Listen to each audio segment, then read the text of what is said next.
அம்மா கிட்ட வரும்போது தான். ஹalleluya. அதே போல உங்களுடைய ஆத்மாவும் என்னுடைய ஆத்மாவும் நீங்க எங்க வேணாலும் போயிட்டு பிஸ்னஸ் பண்ணுங்க, ஃபேமிலியில நீங்க வாழ்ந்து கொண்டு இருங்க. உங்களுக்கு நிறைய கமிட்மெண்ட்ஸ் இருக்கும், எல்லா சோர்ஸும் எல்லாவற்றையும் நீங்க பயன்படுத்தி கொண்டு இருங்க.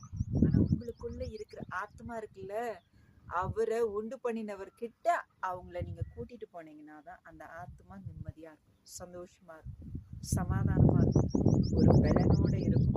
அந்த ஆத்மா மட்டும் சந்தோஷமா இருந்துச்சு வைங்களேன், உங்களுக்கு 1000 மடங்கு பலன் கிடைக்கும்.